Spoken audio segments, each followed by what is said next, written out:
Todd McShay here on the Rich Eisen Show. Deepest position at the Combine is what? Defensive line? What would you say? Yeah, defensive line. It's crazy. It's like every time I pop in tape these days and watch another defensive lineman, I'm giving a first, second, or third round grade.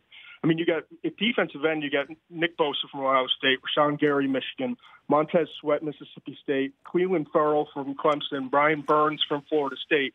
All of those guys could be first-round picks. And then defensive tackles even deeper. And I won't list off all the names, but I'm just looking at my list right now, starting with Quinnen Williams, who I think is going to be a second or third overall pick coming out of Alabama.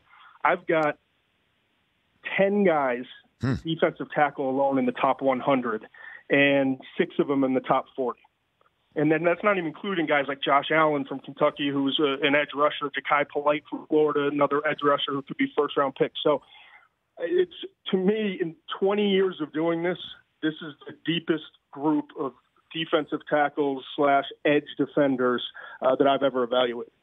It's deep, man. I mean, we could have the first 5 draft choices not be a ball carrier of any sort, a quarterback or a wide receiver or a running back. I don't recall something like that. That's going to be quite something. No, and and everyone in the TV business is kind of frustrated, although Kyler Murray added to some of the drama of this year's class. But to me, if you really love football and you really watch the game right now, outside of quarterback, I think finding pass rushers is the most important part of evaluating and the most important position on the field. I mean, you got to get to these quarterbacks, and it used to just be edge rushers, but you look at Aaron Donalds of the world, there's only one of them. But a guy like Aaron Donald shows you if you can get there from the inside, it's even quicker to get to the quarterback, and you can cause even more disruption. So while some people are frustrated with the lack of big-name offensive skill guys this year, I think it's an awesome draft. Okay, I really do. Couple quick hitters for you, Todd, before I send you on to your rest of your Monday. The running back that could be the Camara of the group, the guy who's a third, fourth rounder that could come out of nowhere, be everybody's fantasy football darling, and make free agent running backs less prominent. Give me one of those rookies. Darrell Henderson from Memphis is an intriguing player. Could be a third-round pick. Rodney Anderson from Oklahoma will fall because he's coming off the injury this past year. But if he gets healthy and right, he was, I think, a late first, early second-round prospect. And another guy, Memphis has 2 players, and this is later rounds. I'm talking like 4th, 5th round. Tony Pollard is a former receiver, moved into running back, who can kind of do both and has some juice. Those are 3 guys I think that are going to wind up being value picks at the running back position. Yeah, and we'll see them on Friday. And then obviously the wideouts on Saturday with the defensive backs on Monday.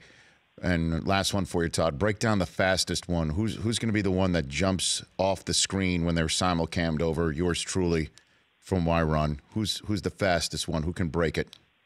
What do you got for me? I'm told Mecole Hardman from Georgia is going to be one of those guys, in the 4.3s potentially.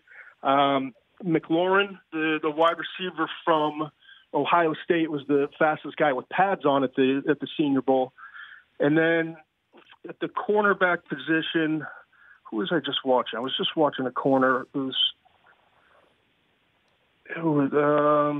can't find his name now, but there's a guy who's kind of a off the radar type of guy that could run in the 4.3s as well. I don't know that we're going to see another record this year, but I think there should be some 4.3s for you. Does Murray break 4.4? You think?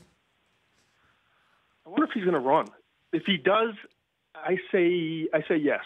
I say it'll be close, but I say yes. The Rich Eisen Show, weekdays at noon Eastern on Audience.